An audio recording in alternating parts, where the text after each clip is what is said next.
Big news coming in on the Bangladesh situation at the border. There is a massive crisis that is brewing. Shashank Mattu and I will be bringing you details on what's happening at the border. There are a lot of people in Bangladesh, whether it's from the minority community, particularly the Hindus, or for that matter, those who supported the Awami League members themselves, and those who supported or in any way were connected to India today. Many of them are standing at the border trying to cross over because they fear for their lives. What has happened in India? India has always advocated for the safety and security of Hindus in Bangladesh, and now we are given to understand that a committee has been formed to look at the situation at the border between India and Bangladesh. Amit Shah, Home Minister of India, has just announced the formation of the committee. Details of the committee, let's just see what that committee really is made of. The constitution of that committee includes ADG BSF Eastern Command, who is going to be the chairman, IG BSF Frontier Headquarters South Bengal, IG BSF Frontier Headquarters Tripura, member of Planning and Development, that the two members from the Planning and Development and Secretary LPAI as well. So that's the committee that has been formed to look at the situation at the border.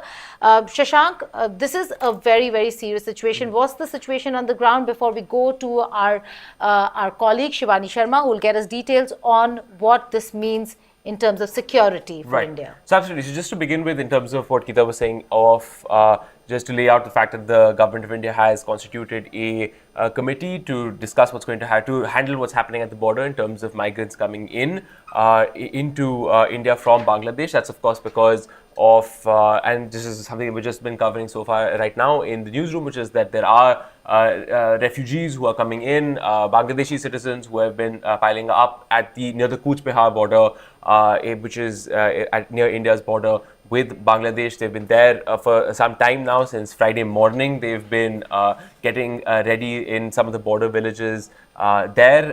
The assumption is, of course, that they are trying to cross over into the border. So the BSF has deployed their personnel there from the 157th Battalion.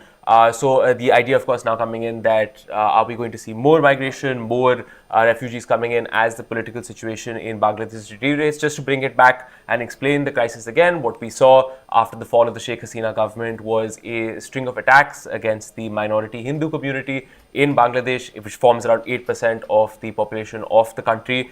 They have been prominently seen to be supporters of the Awami League government and of Sheikh Hasina in the past, and after this, of course, after the fall of Sheikh Hasina's government, there have been attacks on temples, on businesses owned by Hindus, the temples as well, of course, the ISKCON temple, the Kali temple, so on, and the deaths of two councillors, Hindu councillors, who were associated with Sheikh Hasina's Awami League. So that is just the whole context, and of course now we're seeing, as I was mentioning before, people coming to the border, looking to cross into India, which is the immediate trigger for what is happening now, and for the creation of the border committee. That's right. So troops of 157 Battalion of the BSF now have been deployed. Shivani Sharma, give us details on how concerned is India with regards to the security situation. This is a country, especially this administration, that has spoken about Hindus, the protection of Hindus, security of Hindus, and that they will always stand with the Hindus of Bangladesh. Today is that day. It is that moment when they need to stand with the minorities in Bangladesh. See, Geeta, Sheikh Hasina has already left Bangladesh, and it's been the 5th day when she is on the Indian soil. But the tension, the unrest, instability continues in Bangladesh. And the government of India has not only appealed the interim government of Bangladesh to restore peace as soon as possible, but all the other forces, be it the BSF or the Indian Army, they have been communicating on a regular basis since this tension has erupted. And today a special committee has been announced by MHA. This committee will be communicating at all levels on the Bangladesh, the counterparts of the Bangladesh and India will be communicating. And this is not only about the Hindus that are under stress and that are being attacked inside Bangladesh, the minorities, the Hindus out there, the way the temples are being set on fire, but also about the influx that has just escalated escalated the attempt to get inside the Indian boundaries and the safety of these people who are trying to save their lives, especially these Hindus that have come to Jalpaiguri. They've come to several points from where they want to enter India because they think that their life is under threat in Bangladesh. The kind of violence that continues, the instability that continues, and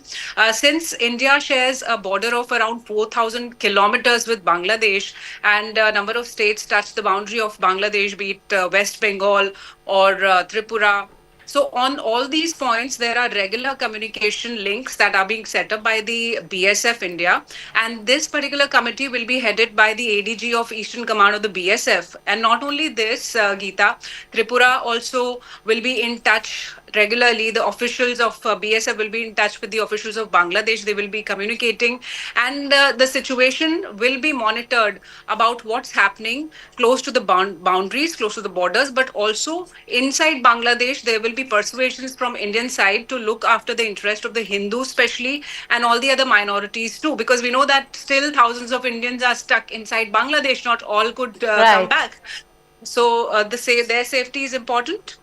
And it's important to mention here that yesterday there was a briefing of the MEA, and while answering the questions regarding the situation in Bangladesh, the MEA spokesperson clearly said that they have appealed to the interim government and to the army also out there that peace should restore as early as possible, and there should be no violence. Violence should be controlled, because the kind of pictures that were coming and are still coming are really devastating. How the minorities and the Hindus are under threat out there. There's fear inside in people, and they want to save their life. They want to come towards India to find a safe shelter, and that's why the BSF has deployed a large number of forces out there, and the leaves of the officers have already been cancelled, Geeta.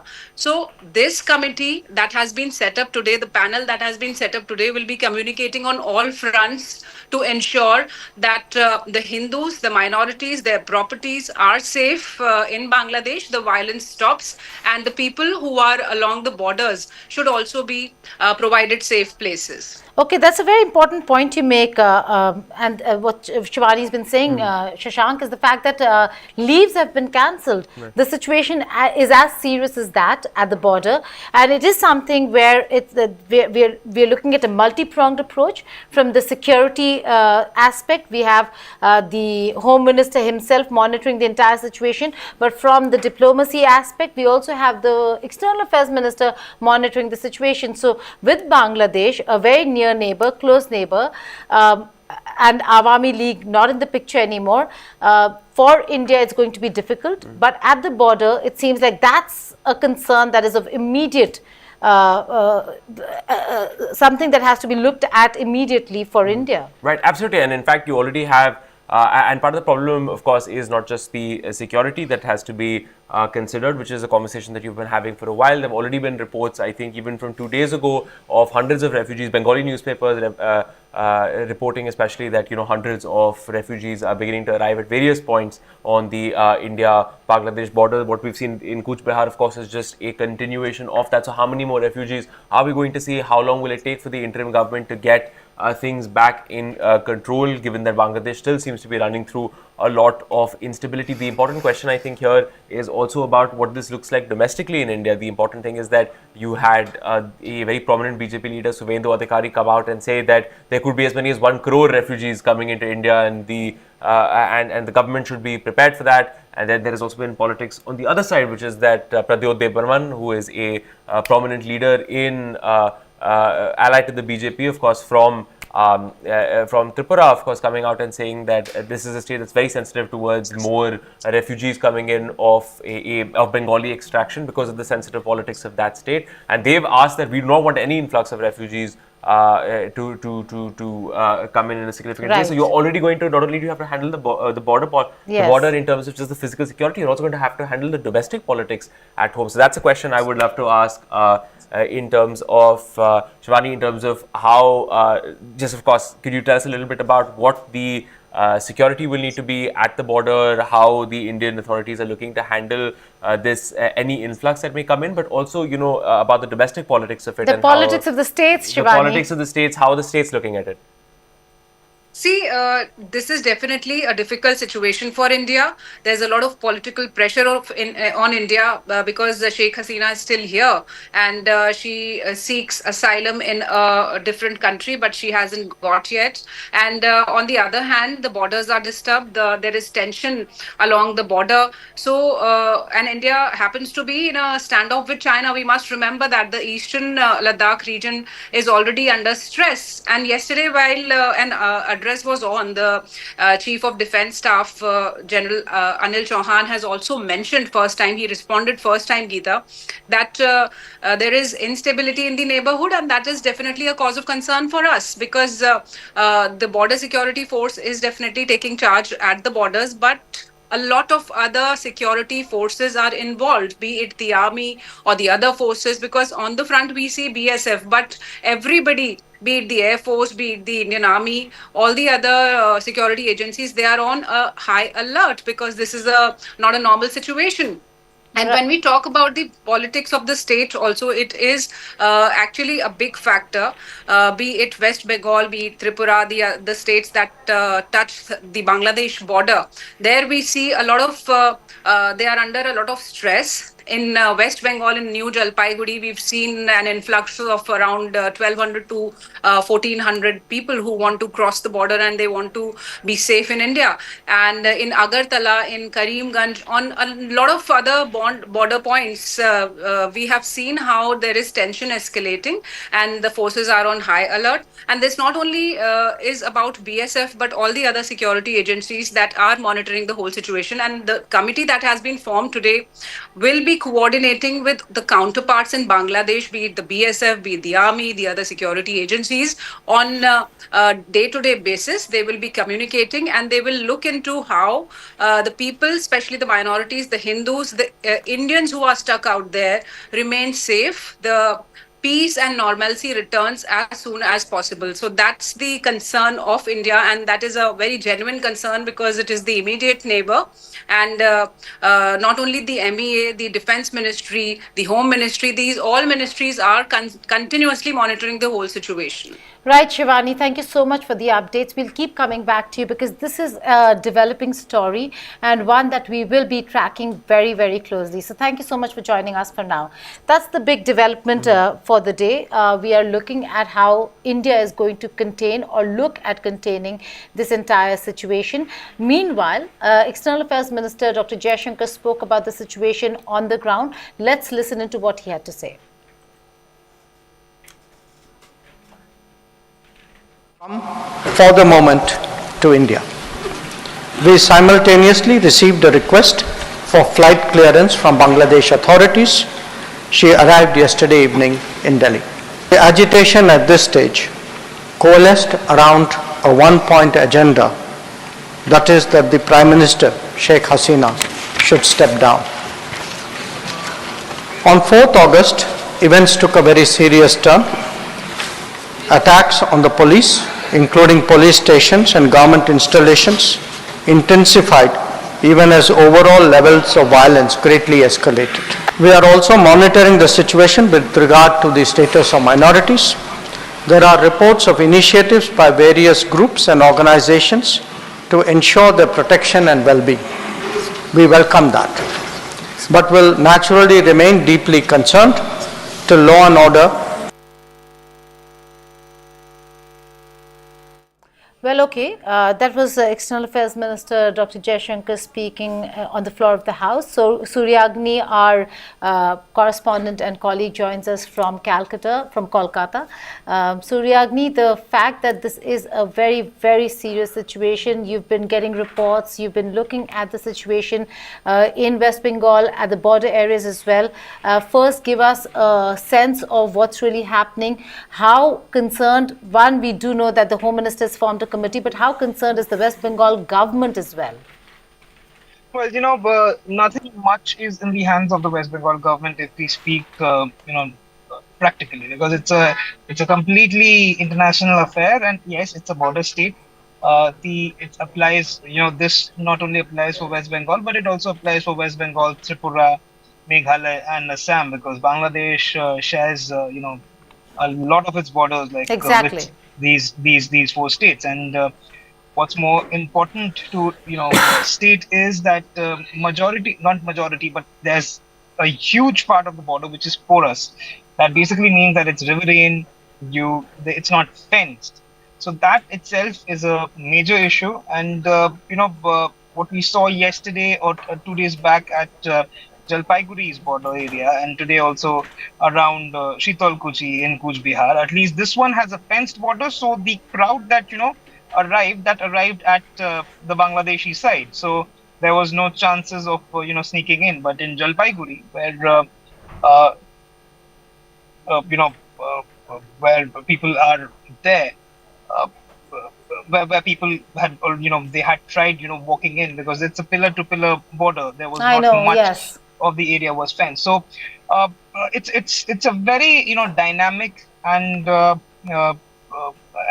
very it's not that easy to comprehend the border issues that India shares with Bangladesh as per se, because mostly it's a porous one, it's riverine, and however the forces have started their vigilance pretty strongly. That's what we have got information from BSF and even the Home Ministry, that as of now no infiltration has happened. So that itself is a huge feat of the BSF that we have seen, that yes, there were chances, but nothing of that sort has really happened. And whosoever has tried to come in uh, with the BGB and the district officials of Bangladesh areas, they have been sent back. So that itself is a good thing for the country and for these border states. Back to you.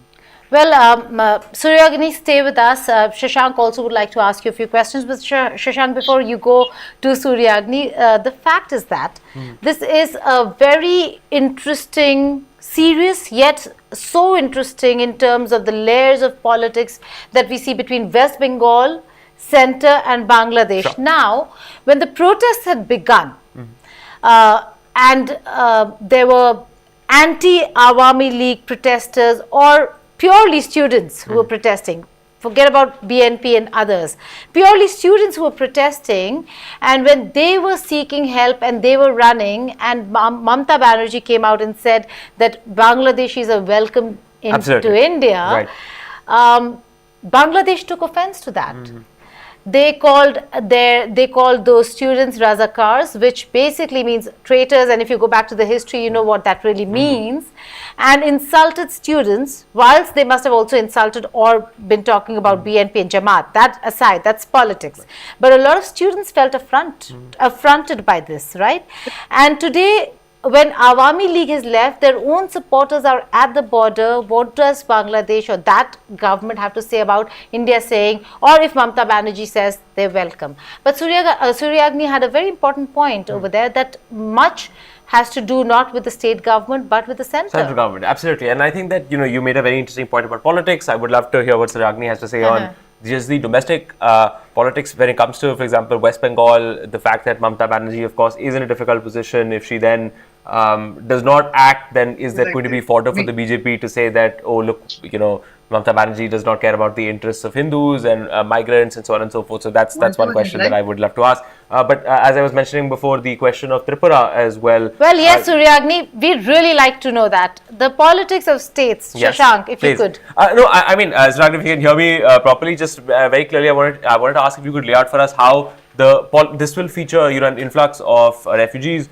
will play into the politics of the different states. Can you talk about what Mamata Banerjee and the TMC's political compulsions are right now, in terms of the fact that if they don't let them in, of course, they will be open to attack for being insensitive to the interests of Hindus and those communities. Could I also ask you how it will be seen in Tripura, where Pradyot Devarman has already come out and said that has asked for an assurance that there will not be an influx of migrants coming in from Bangladesh, because of course the sensitive politics of that state. So could I ask you about how you think that the border states will be handling the politics in their own states when it comes to accepting refugees? Also zoom out a little, Suryagini. Tell us about the West Bengal, Tripura, the politics between center and Tripura.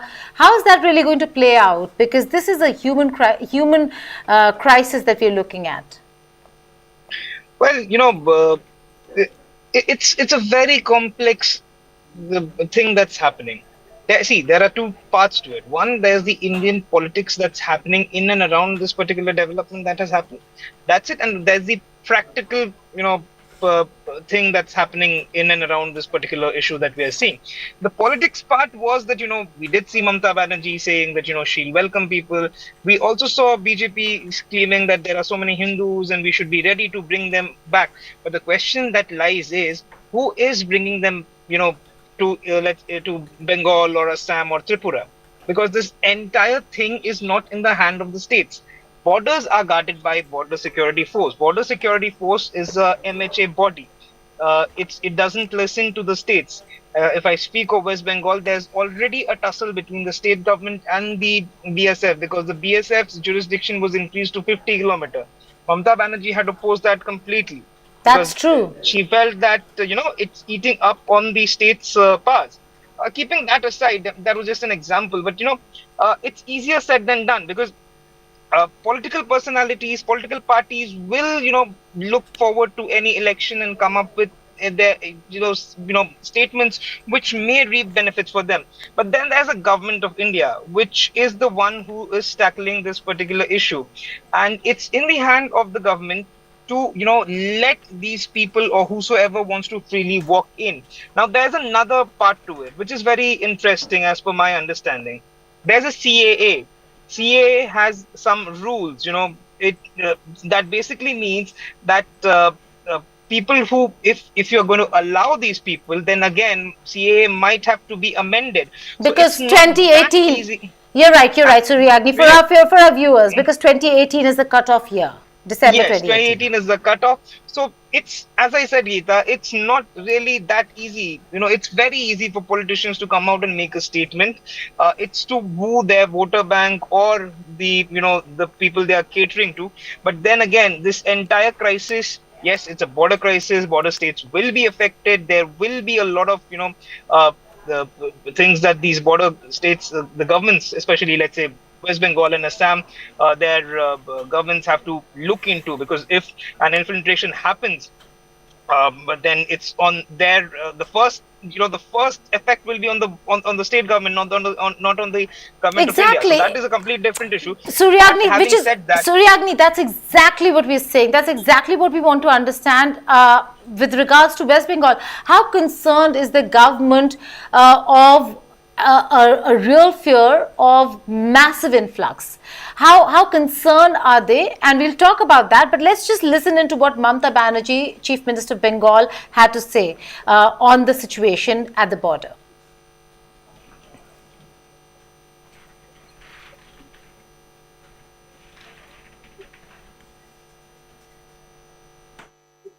কিন্তু সেটা নিয়ে করতে গিয়ে এমন কিছু লিখবেন না বা বলবেন না যাতে বাংলার কোনো শান্তি নষ্ট হয় বা ভারতের শান্তি নষ্ট হয়। এটা আমি সবাইকে বলছি, ইনক্লুডিং দ্য বিজেপি লিডার, কারণ তারা অলরেডি কিছু পোস্ট করছে যে পোস্টগুলো করা উচিত না বলে আমি আমাদের নেতাদের বলবো কেউ কোনো পোস্ট যাবে।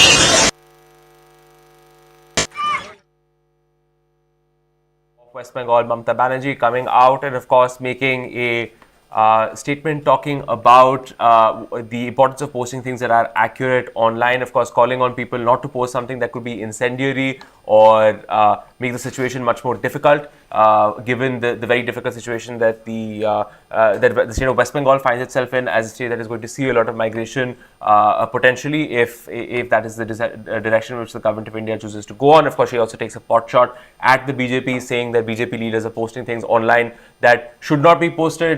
This may be referring, of course, to Suvendu Adhikari, the BJP leader who, of course, stated that the government of India may need to be prepared for 1 crore refugees to be coming in from Bangladesh. That was the statement he made. That has prompted this pushback from Mamata Banerjee, which is what we just played for you.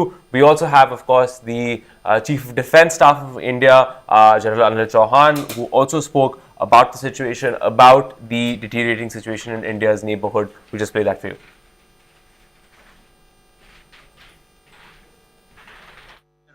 Challenges, security challenges. We have proxy war raised by Pakistan and Jammu and Kashmir, whose sudden escalation we are now seeing in south of Pir Panjal, and the prolonged border dispute with China is yet to abate. These are two major security challenges that we face. The instability in our neighborhood is another cause of concern for us. A strong armed force backed by a strong defense industrial sector is hence a sine qua non for the nation state. For a large nation like India, with plenitude of security problems, it cannot remain dependent on foreign imports for war fighting and sustenance, especially in an environment where the global security environment is in a state of flux and we have live borders at hand.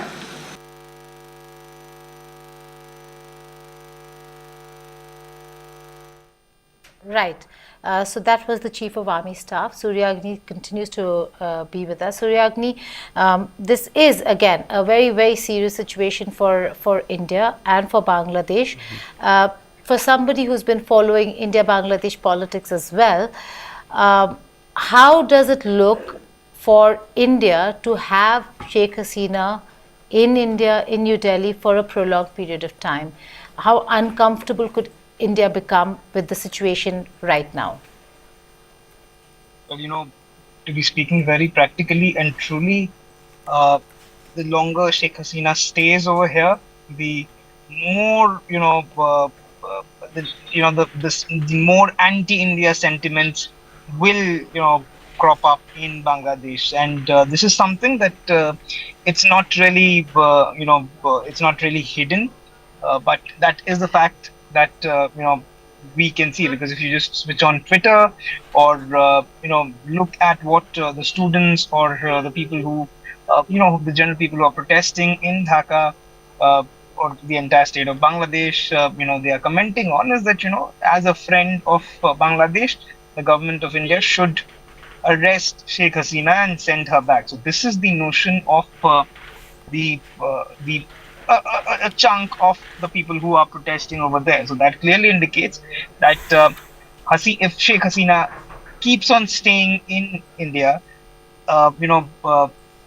internally things will not be, as it was between these two countries, like India and Bangladesh, when Hasina was in power. Basically meaning that the sentiments, the anti-India sentiments, will grow stronger. All in right. Bangladesh. Okay.